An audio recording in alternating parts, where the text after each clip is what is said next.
So, good evening, everyone, and welcome to our daily current affair sessions. So, मैं आशा करता हूँ कि आप सब बहुत अच्छे होगे, ठीक होगे और खूब मन लगा के अपनी पढ़ाई कर रहे होगे। तो बच्चों, आज का सेशन बहुत इंपॉर्टेंट रहने वाला है बिकॉज आज बहुत इंपॉर्टेंट करंट अफेयर्स हैं जो हम डिस्कस करने जाने वाले हैं। और इसके साथ साथ मैं जो स्टैटिक वाला पोर्शन आपको आज करवा रहा हूँ वो भी इंपॉर्टेंट रहने वाला है। तो पूरे लास्ट तक आप इस सेशन में मेरे साथ जुड़े रहना। तो स्टार्ट करते हैं अपन आज के पहले क्वेश्चन से। बट आज का पहला क्वेश्चन लेने से पहले, कल मैंने आपको कुछ होमवर्क दिया था दो क्वेश्चंस का। मेरे को आपके कमेंट्स में आंसर नहीं आए, तो ये एक निराशा है। ठीक है, जब एक टीचर पढ़ा रहा है आपको तो वो एक्सपेक्ट करता है कि आप उसके क्वेश्चंस का आंसर करो। बट आपके कमेंट सेक्शन में कोई आंसर नहीं है, मतलब आपकी पार्टिसिपेशन इतनी अच्छी नहीं नजर आई। और अगर आपका ऐसा ही चला कि पार्टिसिपेशन नहीं होगी तो फिर मेरे को क्लास ये बंद करनी पड़ेगी। ठीक है।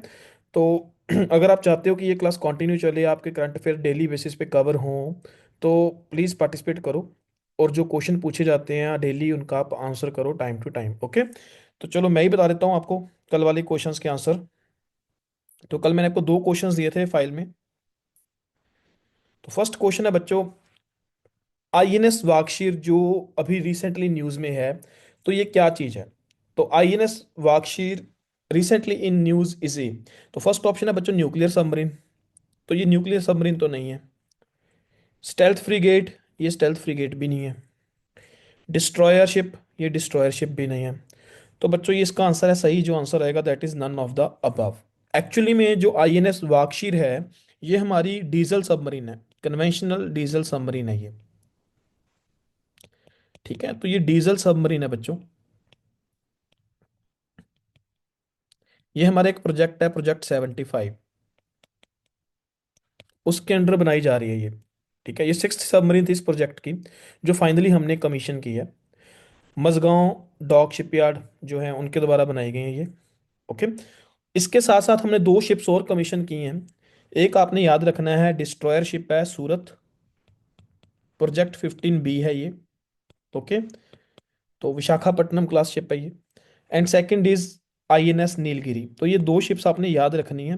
कई बार आपसे पूछा जा सकता है कि ये आईएनएस नीलगिरी, आईएनएस वाकशीर या आईएनएस सूरत क्या है, क्योंकि अभी न्यूज में है। ओके, तो अभी रिसेंटली कमीशन की हैं। तो आईएनएस नीलगिरी, तो ये बच्चों ये आपकी फ्रिगेट शिप है। This is frigate. और इसको प्रोजेक्ट 17A के अंडर बनाया जा रहा है।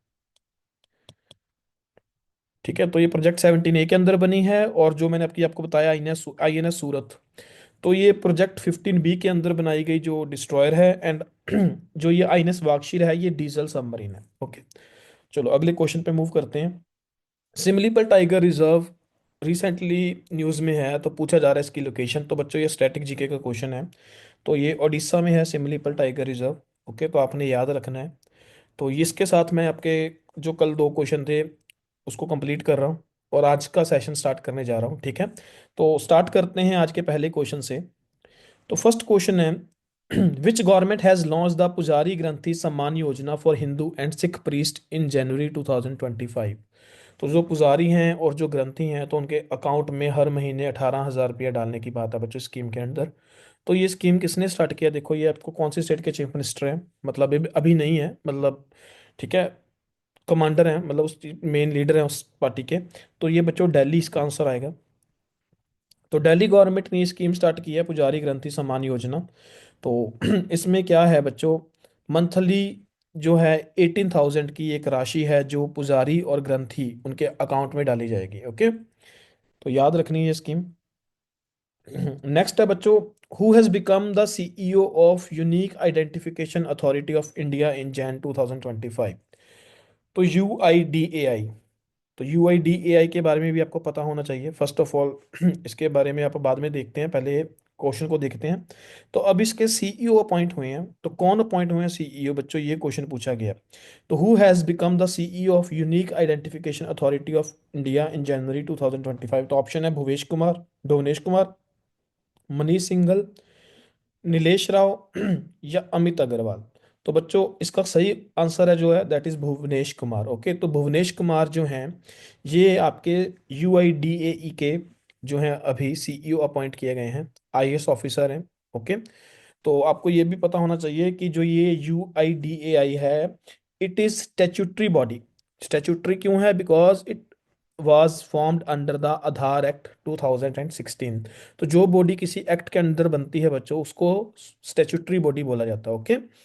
तो इसका काम क्या है? जो इंडिया के रेजिडेंट्स हैं उनको एक यूनिक आईडी प्रोवाइड करवाना, जैसे आपके आधार कार्ड है। तो याद रखना है, आधार कार्ड जो है आपका, that is an ID proof. Okay, तो ये सिर्फ आईडी प्रूफ है, आपका सिटीजन का प्रूफ नहीं है। तो ये सिर्फ आइडेंटिफिकेशन प्रूफ है। एक सेकंड बच्चों, होल्ड रखो।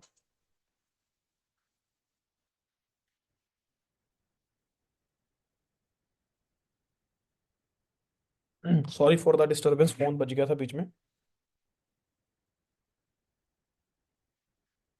हाँ जी। तो जो आपका आधार नंबर है, इसके द्वारा जनरेट किया जाता है।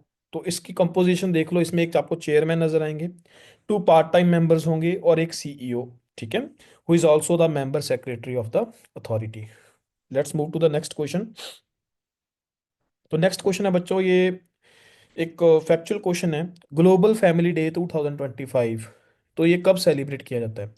तो ग्लोबल फैमिली डे, ये बच्चों यहाँ पे इसका आंसर आपको दिख रहा होगा। तो 1 Jan को हम सेलिब्रेट करते हैं ग्लोबल फैमिली डे। ओके, वासुदेव कुटुंबकम। तो ये कंसेप्ट हमारे इंडिया का है, जो वासुदेव कुटुंबकम उसको देखो, तो थीम क्या है? Together we thrive celebrating our global bonds. Okay, तो ये इसकी थीम रहने वाली है, together we thrive celebrating our global bonds. तो याद रखना। नेक्स्ट क्वेश्चन भी बच्चों ऐसा ही है। तो on which date world braille day 2025 is celebrated? तो वर्ल्ड ब्रेल डे, बच्चों ब्रेल क्या है? ब्रेल जो विजुअली इम्पेयर्ड लोग हैं, जिनको है ना, ब्लाइंड हैं, तो उनको अभी अगर उन्होंने कुछ प्रेस करना है, कुछ भी है, कम्युनिकेट करना है, they can't communicate through their vision. Okay, वो कम्युनिकेट नहीं कर सकते। तो उनके लिए ये एक मशीन है, दैट ये बनाया जाता है, ब्रेल जिसको बोलते हैं। इसमें डॉट्स हैं जिसके हेल्प के साथ वो आपके कुछ टाइप करके आपको कुछ मैसेज कन्वे करते हैं। ओके, तो दिस इज ब्रेल। तो ब्रेल डे कब मनाया जाता है? तो बच्चों यहाँ पे इसका आंसर है 4th जनवरी। तो 4th जनवरी को हम ब्रेल डे सेलिब्रेट करते हैं। और ये किसकी जो याद में किया जाता है celebrate? Because it is the birthday of the Louis Braille 1809, जिन्होंने ये डिवाइस बनाया ब्रेल। ओके, तो उनकी याद में ये डे हम सेलिब्रेट करते हैं, वर्ल्ड ब्रेल डे। ओके, तो it is celebrate to create an awareness to highlight the importance of braille as a means of communication for blind and visually impaired people. Done. Next है बच्चों, India Antarctica में अपना एक research station, that is मैत्री 2। Okay, इसको बनाने जा रहा है। पहले हमारे पास मैत्री है, तो मैत्री को रिप्लेस करेगा मैत्री 2। तो इसका जो है टाइम, वो कब है, कब हमने ये मैत्री 2 को जो है कमीशन करना है, इसको इनॉग्रेट करना है? तो इट इज़ बाय 2029। तो 2029 में इंडियन गवर्नमेंट का प्लान है, जो मैत्री 2 स्टेशन को ईस्ट ईस्ट जो रीजन है, ईस्ट अंटार्कटिका वाला, वहाँ पे ऑपरेशनल बनाने का। ओके, तो याद रखना है, जो अंटार्कटिका वाला रीजन है बच्चों, that is on the south pole. यहाँ पे ये अंटार्कटिका है। तो यहाँ पे हमारे देखो 3 रिसर्च स्टेशन हैं। फर्स्ट है दक्षिण गंगोत्री 1983 में, फिर हमने मैत्री बनाया था 1988 में, एंड देन भारती बनाया था। ओके, तो 2012 में। तो ये 3 रिसर्च स्टेशन हैं हमारे अंटार्कटिका में। ऐसे ही हमारा आर्कटिक में भी एक रिसर्च स्टेशन है, जिसका नाम है हिमाद्री। तो आर्कटिक में जो हमारा रिसर्च स्टेशन है, उसका नाम है हिमाद्री। ओके, तो ये याद रखना है आपने, इंपॉर्टेंट है, रिसर्च स्टेशन आपको पूछा जा सकता है, तो ध्यान रखना है। नेक्स्ट क्वेश्चन है बच्चों आज का, इन विच स्टेट और UT India's first coastal and wader bird census will be conducted? तो ये जो सेंसस है India's coastal and wader bird का, ये कहाँ पे बच्चों किया जा रहा है? तो याद रखना है, इसका आंसर क्या है? जामनगर इन गुजरात। तो जामनगर में ये first coastal and wader bird census होने जा रहा है। ठीक है, तो इम्पॉर्टेंट है। तो ये होगा कहाँ पे, ये भी आपने लोकेशन भी याद रखनी है, marine national park and marine sanctuary in Jamnagar. Okay, तो मरीन नेशनल पार्क एक इम्पॉर्टेंट हो गया, अब आपके करंट अफेयर में आया हुआ है। तो ये आपने याद रखना है, कहाँ पे है मरीन नेशनल पार्क और मरीन सेंचुरी, ये जामनगर में है। ओके, तो ये किसके द्वारा कंडक्ट किया जा रहा है? Gujarat government forest department, and इसके साथ एक एनजीओ है जो कोलैबोरेट कर रहा है। तो उस एनजीओ का नाम है bird conservation society of Gujarat. Okay, तो BCSG। तो इन दोनों, ये दोनों बॉडीज मिलके ये जो है सेंसस कंडक्ट करवा रही हैं। तो बच्चों, ये जो इंडियाज फर्स्ट मरीन सेंचुरी थी, ये 1980 में सेटअप हुई थी। ओके, और ये मरीन नेशनल पार्क जो बनाया था 1982 में बनाया था in the region of gulf of Kutch. तो कच्छ वाला एरिया, ये वाला एरिया बच्चों, ठीक है, तो यहाँ पे आपको ये देखने को मिलेगा। नेक्स्ट है बच्चों, who has won the men's title of world blitz title 2024। तो फर्स्ट ऑफ ऑल ये याद रखना है, एक्चुअली ये चेस का कंपटीशन है बच्चों, तो it is a chess competition. तो इसको इस बार 2024 का जो टाइटल है, इसके जो विनर है ना बच्चों वो जॉइंट है। एक तो नॉर्वे के हैं, दैट इज मैग्नस कार्ल्स, और एक रशिया के हैं, थोड़ा नाम इनका डिफिकल्ट है देखो, इयान नेपोमनिया। देखो बस इतना याद रख लो आप, मेरे से भी नहीं बोला जा रहा, बड़ा डिफिकल्ट नाम है। तो आप इतना याद रखो कि इयान नेपोमनियाची, ठीक है, तो इयान नेपोमनिया आची, बस वट एवर, ठीक है, तो आप ये मतलब देख लेना। तो बस ये जॉइंट, इन्होंने जॉइंटली ये जो है वर्ल्ड ब्लिट टाइटल 2024 ये जीता है, ठीक है। तो इनकी कंट्री याद रखनी है, कार्लसन की कंट्री है नॉर्वे, और जो ये है इयान नेपोमनिया, तो इनकी कंट्री है रशिया। Okay, नेपोमनियाची, sorry. तो ये हुआ कहाँ पे है चैंपियनशिप, ये भी याद रखना है आपने, न्यूयॉर्क में हुआ है, न्यूयॉर्क सिटी में। एंड देन वुमेन कैटेगरी के विनर कौन है, तो ये भी आपने याद रखना है, तो चाइना के जू वेंजुन। तो चाइना के हैं ये जू वेंजुन, जिन्होंने ली तिंगजी को हराया है और अपना खिताब जीता है। ओके, ये फाइडे के बारे में है बच्चों, ये इंटरनेशनल चेस फेडरेशन है जो कि 1924 पेरिस में स्टैब्लिश की गई थी। ओके, तो इसमें 201 कंट्रीज मेंबर कंट्रीज हैं, हेडक्वार्टर्स लुजेन स्विट्जरलैंड में है। प्रेसिडेंट बच्चों ये हैं अर्काडी वॉरकोविच। ओके, तो अर्काडी वॉरकोविच है रशियन। एंड डिप्टी प्रेसिडेंट हमारे इंडिया के, भारत के गौरव हैं जो विश्वनाथन आनंद, ठीक है। तो ग्रैंड मास्टर विश्वनाथन आनंद जो हैं ये हमारे इसके डिप्टी प्रेसिडेंट हैं। आई होप ये आपको क्लियर हो गया होगा, फ्राइडे के बारे में भी आपको क्लियर हो गया होगा। थोड़े नाम याद रखने हैं अच्छे से, ठीक है। तो अगर आपको नहीं भी नाम याद रह रहा तो बस आपने एमसीक्यू ही टिक करना है, तो आप इसको थोड़ा सा देख लेना बस। नेक्स्ट है बच्चों, इसमें ही इसी कंपटीशन में Indian chess player R Vaishali, उन्होंने भी पार्टिसिपेट किया था। आपने बताना है कि वो कौन सा मेडल जीता है उन्होंने वुमेन कैटेगरी में इस चैंपियनशिप में। ओके, तो ऑप्शन है gold medal, silver medal, bronze medal या नन ऑफ दिस। तो बच्चों the correct answer is bronze medal. Okay, तो ब्रॉन्ज मेडल जीता है इन्होंने वुमेन कैटेगरी में, आर वैशाली ने। तो ये एक अच्छी अचीवमेंट है हमारी। उसके अलावा पहले कोनेरू हम्पी ने गोल्ड मेडल जीता था इस पे, ठीक है, तो याद रखना है।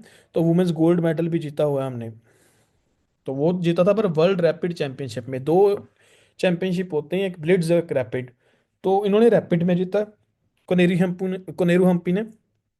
और जो ये है इन्होंने ब्लिट्ज चैंपियनशिप में जीता, तो थोड़ा सा डिफरेंस है, ये याद रखना है। ओके, नेक्स्ट क्वेश्चन है बच्चों, which ministry has declare 2025 as the year of reforms. तो कौन से मंत्रालय ने 2025 को ईयर ऑफ रिफॉर्म्स घोषित किया है। तो बच्चों ये देखो, ये हमारे डिफेंस मिनिस्टर हैं राजनाथ सिंह। तो इसका आंसर इसीलिए क्या है, मिनिस्ट्री ऑफ डिफेंस। तो मिनिस्ट्री ऑफ डिफेंस काफ़ी रिफॉर्म्स लेके आ रही है 2025 में, जिसकी वजह से हमने इसको ईयर ऑफ रिफॉर्म्स को अनाउंस किया है, ठीक है, 2025 को। तो इसका पर्पस क्या है, to encourage ongoing and upcoming reforms in the defence sector. The ministry of defence has declare 2025 as the year of reforms. तो इसमें हम फोकस कहाँ पे रखने वाले हैं, integrated command units to increase the synergy of three services and ensure simpler and time sensitive military procurement with a broader objective of transforming the military into a technologically advanced force। तो ये हमारा main objective रहने वाला है। Okay, तो इसकी वजह से हम, ताकि डिफेंस प्रिपेयर्डनेस हो सके, हमारी इंडिया की सिक्योरिटी और सोवरेनिटी है जो, उसको हम प्रोटेक्ट कर पाए। ओके, तो इसलिए ये हमने इसको ईयर ऑफ रिफॉर्म्स, ताकि इंडिया की मिलिट्री जो इंडिया की डिफेंस फोर्सेज हैं उनको टेक्नोलॉजिकली एडवांस करवाना है। नेक्स्ट है बच्चों, अगला क्वेश्चन है, which states forest department has developed a park based on Mahabharata. तो महाभारता की जो थीम है उसके ऊपर बेस एक स्टेट के फॉरेस्ट डिपार्टमेंट ने बच्चों ये पार्क बनाया है। तो ये कौन सी स्टेट है, ये बच्चों उत्तराखंड है अपनी, ठीक है। तो गॉड्स ऑन कंट्री उत्तराखंड, तो याद रखना है। तो उत्तराखंड के फॉरेस्ट डिपार्टमेंट ने ये एथनो बोटेनिकल गार्डन बनाया है, कहाँ पे बनाया है, हल्द्वानी। तो प्लेस का नाम भी याद रखिए, ये भी इंपॉर्टेंट है, पूछा जा सकता है। हल्द्वानी स्टेट की वजह से, स्टेट से ज़्यादा आपको ये जगह याद रखनी है हल्द्वानी में। Okay, to showcase the ecology and environment knowledge in the Mahabharata. Okay, तो इसमें हमने 37 प्लांट स्पीशीज हैं जो ग्रो की हैं, जिसमें से इंपॉर्टेंट इंपॉर्टेंट खैर के वृक्ष हैं, कोविदीर के वृक्ष हैं, बनियान ट्री है, पीपल ट्री है और धक है। ठीक है, तो ये आपने याद रखनी है। नेक्स्ट क्वेश्चन है बच्चों, सावित्री भाई फूले जयंती कब सेलिब्रेट की जाती है? तो सावित्री बाई फूले, ज्योतिबा फूले के जो वाइफ हैं, उनका कंट्रीब्यूशन बच्चों वुमेन एजुकेशन में आप सब जानते हो। ठीक है, तो बहुत कंट्रीब्यूट किया इन्होंने वुमेन एम्पावरमेंट में, वुमेन एजुकेशन में, और जो लोअर कास्ट वुमेन है उनकी एजुकेशन में। तो एक मतलब ये अपने आप में बहुत अच्छे, बहुत जबरदस्त पर्सनैलिटी हैं। तो इनकी याद में हम जो सावित्री भाई फूले जयंती सेलिब्रेट करते हैं, 3 जन को करते हैं। ओके, तो 3rd जन को we celebrate Savitri Bai Savitri Bai Jayanti Savitri Bai Phule Jayanti, sorry. तो ये इनका 194th बर्थ एनिवर्सरी है इस बार। तो ऑन दिस डे, ये भी इंपॉर्टेंट है, तेलंगाना जो स्टेट है that it celebrates women teachers day. तो ये वुमेन टीचर्स डे भी सेलिब्रेट करती है इस दिन। Okay, to honour the female educators and legacy of Savitri Bai Phule, या pioneer in women's education. Okay, तो ये इंपॉर्टेंट करंट अफेयर है, याद रखना। नेक्स्ट है बच्चों, which players will be awarded the major Dhyan Chand Khel Ratna in January 2025? तो बच्चों ये सारे स्पोर्ट्स अवार्ड्स हैं, तो स्पोर्ट्स पर्सन को दिए जाते हैं उनके अचीवमेंट के लिए। तो ऑप्शंस है मनु भाकर, जी गुकेश, हरमनप्रीत सिंह, प्रवीण कुमार। तो बच्चों इसका answer all of the above है, सभी को दिया जा रहा है ये अवार्ड। तो देखो, तो ministry of youth affairs and sports ने ये अनाउंस किए हैं अवार्ड्स, ये याद रखना है कौन सी मिनिस्ट्री ने अनाउंस किए हैं। ओके, तो ये प्रेसिडेंट जो है इनको ऑनर करेंगे इन अवार्ड्स के साथ ऑन 17 जनवरी 2025। देन है बच्चों, मेजर ध्यानचंद खेल रत्न अवार्ड जो हैं किन किन को दिए जा रहे हैं? जो जी डी गुकेश हैं, ठीक है, जो अभी वर्ल्ड चैंपियन बने हैं, तो वो किस स्पोर्ट्स के साथ बिलोंग करते हैं? चेस, आपको स्पोर्ट्स पता होनी चाहिए। हरमनप्रीत सिंह जो हैं हमारे हॉकी के स्टार हैं। ऐसे ही प्रवीण कुमार जो हमारे पैरा एथलीट हैं, हाई जंप में पार्टिसिपेट किया था अभी इन्होंने पैरा ओलंपिक्स में। And then shooter Manu Bhaker. ठीक है, तो मनु भाकर को आप जानते होंगे। नेक्स्ट बच्चों ये देखो, मैंने थोड़ी सी इसमें इंफॉर्मेशन ऐड की है। तो ये स्पोर्ट्स अवार्ड्स हैं, ठीक है, इनमें सबसे इंपॉर्टेंट अवार्ड है जो मेजर ध्यानचंद खेल रत्न अवार्ड है। आउटस्टैंडिंग परफॉर्मेंस, स्पेक्टेकुलर परफॉर्मेंस के लिए दिया जाता है स्पोर्ट्स पर्सन की, for a period of previous 4 years. उसके बाद है बच्चों अर्जुन अवार्ड। ठीक है, देन उसके बाद अर्जुन अवार्ड लाइफ टाइम है, जो लोग रिटायरमेंट के बाद भी कंट्रीब्यूट कर रहे हैं तो उनके लिए है। गुरु द्रोणाचार्य अवार्ड जो कोचिस को दिया जाता है। ओके, मौलाना अबुल कलाम आज़ाद ट्रॉफी जो बच्चों टॉप परफॉर्मिंग यूनिवर्सिटी होती है खेलो इंडिया यूनिवर्सिटी गेम्स में, उसको दी जाती है। ठीक है, तो ये जो अवार्ड हैं ये कौन डिसाइड करता है? सिलेक्शन कमेटी है, headed by justice V Ram Subramaniam. ठीक है, तो इन्होंने, इनके द्वारा बच्चों ये जो हैं अवार्ड, जो ये इस बार के जो अवार्ड्स हैं ये डिसाइड किए गए हैं। ओके, तो याद रखना है। तो इसके अलावा इनके साथ और भी काफ़ी मेंबर्स हैं, तो आपने बस इनका कमेटी का हेड याद रखना होता है, इंपॉर्टेंट वही है। तो वी राम सुब्रमण्यम आपने याद रखने हैं। ओके, तो जस्टिस हैं सुप्रीम कोर्ट ऑफ इंडिया के। नेक्स्ट क्वेश्चन है बच्चों आज का, which state has become the first state to link forest ecosystem to green GDP? तो देखो बच्चों, हम ग्रोथ ग्रोथ ग्रोथ की बात करते हैं, डेवलपमेंट की बात करते हैं, बट उसमें हम इन्वायरमेंट को भूल जाते हैं। तो इन्वायरमेंट की कॉस्ट हम कैलकुलेट ही नहीं करते अपनी जीडीपी में। तो बच्चों ग्रॉस इन्वायरमेंट प्रोडक्ट भी तो इतना इंपॉर्टेंट है ना। तो इसीलिए एक स्टेट है, फर्स्ट स्टेट बनी है जिन्होंने फॉरेस्ट इकोसिस्टम को ग्रीन जीडीपी में लिंक किया है। तो वो कौन सी स्टेट है बच्चों? वो स्टेट है छत्तीसगढ़। तो छत्तीसगढ़ स्टेट है जिन्होंने, मतलब ये जो हमारे फॉरेस्ट है उनका क्या कंट्रीब्यूशन है हमारे इन्वायरमेंट में, जैसे कि clean air, water conservation, biodiversity में। तो इकोनॉमी में भी बहुत कंट्रीब्यूट करते हैं आपके फॉरेस्ट। बच्चों कार्बन को सिक्वेस्ट करते हैं, ये एब्जॉर्ब करते हैं फॉरेस्ट। ओके, जिसकी वजह से बहुत सारे डिजीज हैं वो कंट्रोल होते हैं। अगर डिजीज कंट्रोल होते हैं तो ह्यूमन रिसोर्स जो है वो अच्छा होता है। अगर ह्यूमन रिसोर्स अच्छा होगा, हेल्दी होगा, तो वो इकोनॉमी में कंट्रीब्यूट करेगा। ओके, तो ये चीज़ याद रखनी है, ये इनडायरेक्टली हर चीज़ लिंक है। चलो नेक्स्ट क्वेश्चन देखते हैं। बच्चों ये बुक है Jammu and Kashmir and Ladakh through the ages. तो ये बच्चों history of Jammu Kashmir and Ladakh है, पिछले 3000 साल की हिस्ट्री है इस किताब में। बहुत ज़बरदस्त बुक रहने वाली है। तो बच्चों ये किसने रिलीज़ की है? तो बच्चों ये किसने रिलीज़ किया है? ये अमित शाह जी ने रिलीज़ की है, अपने ऑनरेबल जो होम मिनिस्टर हैं इंडिया के। तो अमित शाह जी, उन्होंने इस बुक को रिलीज़ किया, इसलिए ये बुक बहुत इंपॉर्टेंट है, बहुत इंपॉर्टेंट। ये क्वेश्चन आप श्योरली, आपको किसी ना किसी एग्जाम में देखने को ज़रूर मिलेगा। तो ये बुक आप अच्छे से याद रख लो, मैं लिख भी रहा हूँ, वेरी इंपॉर्टेंट। ठीक है। तो बच्चों ये जम्मू कश्मीर की हिस्ट्री है। ठीक है। एक बच्चों जम्मू कश्मीर की एक हिस्ट्री की पहले एशियन टाइम्स में एक बुक लिखी गई थी, राज तरंगिणी। ठीक है। तो ये एक हमारे एशियंट इंड हिस्ट्री में लिखी गई ये किताब है, राज तरंगिणी। इसकी ऑथर मेरे को जल्दी जल्दी बताओ अगर कमेंट सेक्शन में आपको पता है तो, ठीक है। चलो नेक्स्ट क्वेश्चन देखते हैं आज का।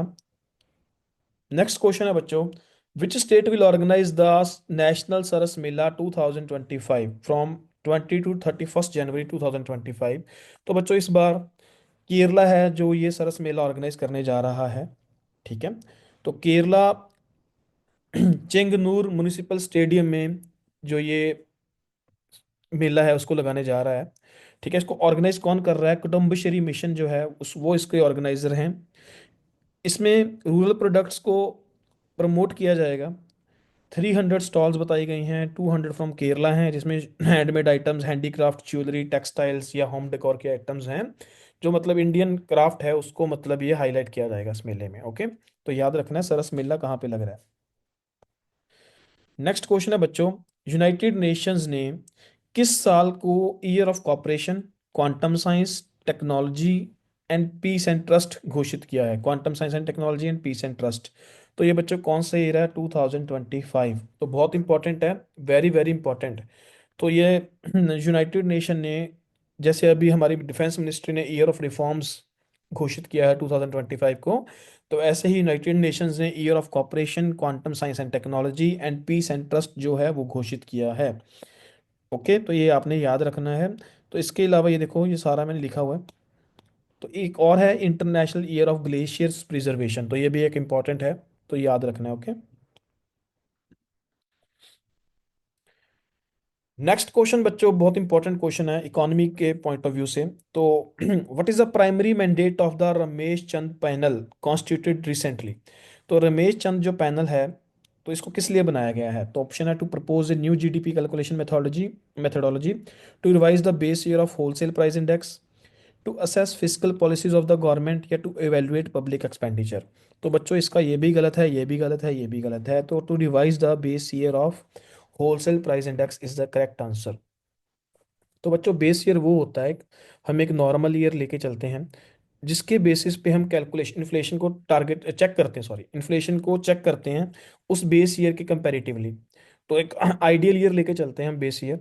तो होलसेल प्राइस इंडेक्स जब डेली इन्फ्लेशन जो हमारा ईयरली इन्फ्लेशन हो रहा है उसको जो चेक किया जाता है उसको मेजर किया जाता है, that is according to the base year. Okay. तो ये इसीलिए ये पैनल बनाया गया है। तो उसके आपको पहले तो होलसेल प्राइस प्राइस इंडेक्स के बारे में पता होना चाहिए। ठीक है। ये होता क्या है, तो देखो इंडिया में जो इन्फ्लेशन टारगेट होता है ना, इन्फ्लेशन को सॉरी चेक किया जाता है, मेजर किया जाता है। तो हमारे पास दो इंडिसेस हैं, दो इंडेक्सेस हैं। एक तो है होलसेल प्राइस इंडेक्स और एक है कंज्यूमर प्राइस इंडेक्स। बच्चों इन्फ्लेशन का मतलब है महंगाई। तो जिन बच्चों को बिल्कुल नहीं पता मैं उनको बता देता हूँ, इन्फ्लेशन का मतलब है महंगाई, journal rise in price of goods and services over A time. Okay. तो दैट इज कॉल्ड इन्फ्लेशन। तो इन्फ्लेशन को हम ये इंडेक्सेस जो हैं इनके थ्रू हम जो है मेजर करते हैं। एक है होलसेल प्राइस इंडेक्स और दूसरा है कंज्यूमर प्राइस इंडेक्स। तो होलसेल प्राइस इंडेक्स मतलब होलसेल प्राइसेस पे जो इंडेक्स बनाया गया है उसको होलसेल प्राइस इंडेक्स बोलते हैं। ओके। तो ये होलसेल प्राइस ऑफ गुड्स को कैलकुलेट करता है, इसमें सर्विसेज इंक्लूड नहीं होती, आपने याद रखना है। तो ओनली गुड्स के प्राइस होलसेल प्राइस ऐड होंगे, इसमें चेक होंगे। ठीक है। इसमें बेसिक प्राइस ही लिया जाता है, इसलिए टैक्सेस क्योंकि होलसेल प्राइस है तो बेसिक प्राइस ही लिया जाएगा। टैक्सेस नहीं देखेंगे हम, रिबेट नहीं देखेंगे, कोई transport and other charges calculate नहीं करेंगे। ओके। तो इसको प्रोड्यूसर लेवल इंडेक्स भी बोलते हैं। तो इसको जीडीपी डिफ्लेटर की तरह यूज़ किया जाता है। ओके। जीडीपी डिफ्लेटर क्या है ये आप इकोनॉमी में पढ़ोगे बच्चों, तो ये थोड़ा टेक्निकल हो जाएगा। तो जब भी कभी इकोनॉमी की क्लास लगाएंगे तो आपको बताऊंगा जीडीपी डिफ्लेटर क्या होता है। और इसको रिलीज कौन कौन करता है इसको, it is released by the ministry of commerce and industry, और उसके अंदर जो डिपार्टमेंट है तो DIIPT। ठीक है। तो ये डिपार्टमेंट है जो हमारा promotion of industry and trade, तो वो जो है इसको रिलीज करता है। ठीक है।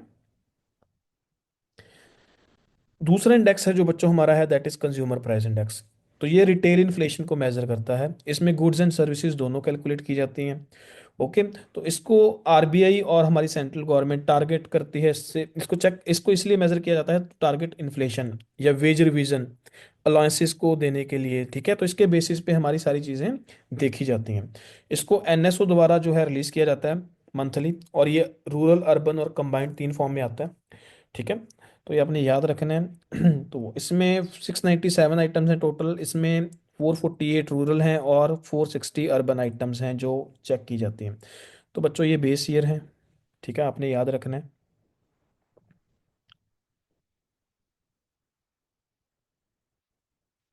नेक्स्ट क्वेश्चन है बच्चों आज का, 31st national children science Congress कहाँ पे हुई है? तो ये 31st एनसीएससी कहाँ पे ऑर्गेनाइज की जा रही है, ये क्वेश्चन है बच्चों आपका। तो it is being organise in Bhopal, Madhya Pradesh. Okay, तो ये आपने याद रखना है। जो मध्य प्रदेश के चीफ मिनिस्टर हैं मोहन यादव, इन्होंने 31st national children science Congress जो है रविंद्रा भवन में इसकी इनॉग्रेशन की है 3 जनवरी को। तो आपको इंपॉर्टेंट है ये, इसकी थीम भी याद रखिए, understanding ecosystems for health and wellbeing. तो थीम बहुत इंपॉर्टेंट है आपके लिए, तो ये आप याद रखेंगे। नेक्स्ट क्वेश्चन है बच्चों, कौन सी कंट्री है जिसने हाल ही में, अभी recently, facial coverings and implementing pension increases, ये दो रिफॉर्म्स लेके आए हैं वो। एक तो फेशियल कवरिंग्स पे बैन लगाया है, जो बुर्का या निकाब डालते हैं उन पे बैन है पब्लिक प्लेसेस पे। एंड देन एक इन्होंने पेंशन इंक्रीज करने की भी बात की है। देखो, अगर ये सिर्फ ये क्वेश्चन होता ना, इतना इतना फेशियल कवरिंग्स पे, तो इसका आंसर डाउटफुल हो जाता, बिकॉज फ्रांस भी अभी कंट्री है जिसने अभी ये बैन लगाया था बुर्का और हिजाब पे। ठीक है, अभी सेकंड कंट्री आफ्टर फ्रांस जो बनी है दैट इज स्विट्जरलैंड। तो स्विट्जरलैंड ने बच्चों काफी रिफॉर्म्स लिए हैं, जैसे एक तो ये facial coverings in public places ये बैन की है, एंड देन इन्होंने पेंशन को इंक्रीज करने की बात की है। तो ये इसलिए इसका आंसर स्विट्जरलैंड है। ओके, तो ये फ्रांस और स्विट्जरलैंड दोनों कंट्रीज हैं जिन्होंने बैन किया है फेशियल कवरिंग के ऊपर। तो ये देखो बच्चों, तो पब्लिक प्लेसेस पे बैन है बुर्काज और निकाब्स। उसके अलावा इन्होंने जो स्टेट पेंशन है उसको 2.9% इंक्रीज किया है टू इन मैच इन्फ्लेशन। ठीक है, एंड सैलरी ट्रेंड्स। और ऊपर से थोड़ी सी स्टैटिक जी के आपको पता होनी चाहिए स्विट्जरलैंड की, तो कैपिटल बर्न है और करेंसी क्या है, Swiss franc. I hope it's clear now. तो मूव ऑन करते हैं नेक्स्ट क्वेश्चन पे। तो बच्चों अभी एक रिपोर्ट आई है यू डाइस प्लस। तो यू डाइस प्लस रिपोर्ट है बच्चों। फर्स्ट ऑफ ऑल, ये यू डाइस प्लस रिपोर्ट कौन से सेक्टर के साथ रिलेटेड आपको पता होना चाहिए, तो it is related to education sector. तो इस रिपोर्ट में बच्चों हम enrolments of students and teachers, तो ये हम देखते हैं इस रिपोर्ट्स के थ्रू।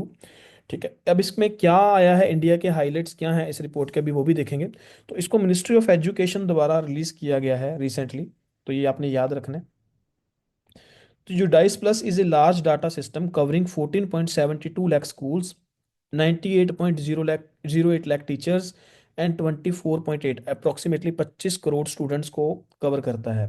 तो ये एक ऑनलाइन पोर्टल है जिसको मिनिस्ट्री ऑफ एजुकेशन मैनेज करता है। ठीक है, तो इसमें अभी देखो टोटल स्टूडेंट एनरोलमेंट जो है वो ड्रॉप हुए हैं 2023 से। तो इसमें अकॉर्डिंग जो ये डाटा है, तो इसमें हमारे याद रखना है ड्रॉप आउट्स जो हैं इंक्रीज हुए हैं। तो कंसर्न वाली बात है, एनरोलमेंट जो है, सॉरी, ड्रॉप आउट्स नहीं, एनरोलमेंट्स, सॉरी सॉरी। तो एनरोलमेंट्स जो हैं हमारे वो ड्रॉप हुए हैं, तो इसमें ये हमारे लिए कंसर्न वाली बात है। ओके, तो जो बॉयज़ की इनरोलमेंट है ये बच्चों अप्रोक्सीमेटली 5% कम हुई है, और जो गर्ल्स की इनरोलमेंट है वो 4.5% अप्रोक्सीमेटली कम हुई है, अगर हम 18-19 ईयर के साथ कंपेयर, जो हम कंपैरिजन करते हैं, तो फिजिकल ईयर 18 to 19 के साथ अगर कंपैरिजन करें, तो 23-24 में ये इतना परसेंट डिक्रीज हुआ है। तो जिसमें सबसे ज़्यादा डिक्रीज आया, कौन सी स्टेट्स हैं बच्चों, बिहार, यूपी, महाराष्ट्र। तो यहाँ पे सिग्निफिकेंटली जो हमें ड्रॉप देखने को मिला है। ओके, चलो नेक्स्ट देखते हैं बच्चों, नेक्स्ट क्वेश्चन,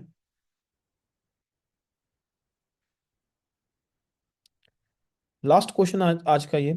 तो गोबर्धन पोर्टल है जो बच्चों, पहले एक स्कीम आई थी गोबर्धन स्कीम, ठीक है, तो अभी उसके लिए गोबर्धन पोर्टल बनाया गया है। तो इसका पर्पस क्या है, तो क्लियर है बच्चों नाम से ही, it is to streamline the setup process for biogas और compressed biogas plants in India. तो बच्चों प्रॉब्लम ये थी, हमने स्कीम तो जो है ये स्टार्ट कर दी थी गोवर्धन, बट ये इतनी सक्सेसफुल नहीं हो पाई, बिकॉज बहुत सारे लोग थे जिनको मतलब ये चैनल नहीं मिलता था स्टार्टअप करने के लिए, ये कंप्रेस्ड बायोगैस प्लांट्स को इंडिया में। तो इसलिए बहुत कम प्लांट्स ही इंडिया में लग पाए। टारगेट हमने बहुत बड़ा रखा था, ये देखो। तो बच्चों हमने सिर्फ 115 प्लांट्स ही ऑपरेशनल किए दिसंबर 2024 तक, जबकि हमारा टारगेट है 5000 प्लांट का बाय 2030। तो हम बहुत पीछे चल रहे हैं अभी टारगेट के। तो इसीलिए जो ये प्रोसेस है इसको स्ट्रीमलाइन करने के लिए, ईज ऑफ डूइंग करने के लिए, जैसे हम कहते हैं ईज ऑफ डूइंग बिजनेस के लिए, तो हमने ये जो है पोर्टल इसको लॉन्च किया है। ठीक है। तो आपने थोड़ा सा स्कीम के बारे में याद रखना है, 2018 में लॉन्च हुई थी अंडर स्वच्छ भारत मिशन ग्रामीण फेज 2। ओके। तो इसमें एग्रीकल्चर वेस्ट ऑर्गेनिक मैटर्स को कन्वर्ट किया जाएगा बायोगैस, एलपीजी और बायो फर्टिलाइजर्स में। तो ये इसका पर्पस था सर्कुलर इकोनॉमी को प्रमोट करने के लिए। सर्कुलर इकोनॉमी मतलब बच्चों वेस्ट टू वेल्थ। ओके। तो इसको मैनेज कौन कर रहा है स्कीम को? तो department of drinking water and sanitation under the ministry of जल शक्ति। तो ये आपको सारा पता होना चाहिए। ओके। तो इसके साथ हमारा सेशन खत्म होता है आज का। आई होप आपको पसंद आया होगा आज का सेशन, आपको काफ़ी इन्फॉर्मेटरी करंट अफेयर्स हैं जो आज मैंने डिस्कस करवाए हैं। तो अगर आपने ये पूरा सेशन देखा है और आज ही आपने ये स्टार्ट किया सेशन देखना, तो मेरी आपसे एक रिक्वेस्ट है कि प्लीज़ पिछला सेशन भी साथ में ज़रूर देख कर आओ, सो दैट आपकी कंटिन्यूटी बनी रहे। जब हम वीकली रिवीजन करेंगे तो आपका डे फर्स्ट से जो है रूटीन वो पूरा बना रहे। ओके। तो कल हम फिर लेके आएंगे मंडे को नए करंट अफेयर्स। तो संडे को आज ज़्यादा करंट अफेयर्स देखने को नहीं मिले, इसलिए मैंने नहीं इसमें ऐड ऑन किए। तो जो आज वाले थोड़े बहुत करंट अफेयर्स होंगे मैं वो कल कल के सेशन में ऐड कर दूंगा। ओके। तो बच्चों ये आपके लिए आज का क्वेश्चन ऑफ द डे है। 3 क्वेश्चन आज के लिए आपके। First of all, what is the base year of the current wholesale price index? तो अभी कौन सा बेस ईयर लेके चल रहे हैं हम, एक तो आपने ये बताना है। ठीक है। सेकंड क्वेश्चन है बच्चों, who has been appointed as the new secretary general of ASSOCHAM, association of chamber of commerce and जो इंडस्ट्री होती है, तो उसके बच्चों अभी recently new secretary general appoint हुए हैं, तो उनका आपने नाम बताना है। एंड जो थर्ड क्वेश्चन है आज का, that is Tamu Losar festival, ये कौन सी कंट्री में ऑब्जर्व किया जा रहा है? ओके। तो ये 3 क्वेश्चन हैं आपके आज के दिन के। प्लीज़ इसका रिस्पॉन्स दो कमेंट सेक्शन में, ठीक है, ताकि मेरे को भी मोटिवेशन मिले, मैं और अच्छा कंटेंट आपके साथ शेयर करूँ। ओके। तो इसके आंसर मैं आपको कल डिस्कस करवाऊंगा। तो आज के लिए इतना ही। तो I hope you like this session. तो अगर लाइक किया है, आपको अच्छा लगा, तो इसको लाइक करें, कमेंट करें इसके ऊपर अपने आंसर्स, और इस सेशन को ज़्यादा से ज़्यादा एस्पिरेंट्स के साथ शेयर करें। प्लस हमारे ये यूट्यूब चैनल को सब्सक्राइब करें। ओके। और दोस्तों एक और आपको बता दूं मैं बात, कि रिसेंटली पंजाब पीसीएस की पोस्टें निकल कर आई हैं। ठीक है। तो पंजाब में पीसीएस की जो एग्जेक्टिव ब्रांच है, तो उसकी 322 पोस्ट हैं जो अभी निकली हैं। तो जिसके लिए हम एईएस इंस्टीट्यूट फरीदकोट में बहुत ही ज़बरदस्त बैच स्टार्ट करने जा रहा है 15 जनवरी 2025 से, ऑनलाइन एंड ऑफलाइन। तो बहुत गजब की तैयारी करवाएंगे हम आपको इसमें। अगर आपका मन है इस बार पंजाब पीसीएस में पार्टिसिपेट करने का, तो प्लीज़ एक बार कांटेक्ट करिए हमारे साथ। ओके। तो क्या पता हम आपको आपकी ड्रीम जॉब दिलवा दें। तो थैंक यू आज के लिए। Have a good night, see you tomorrow.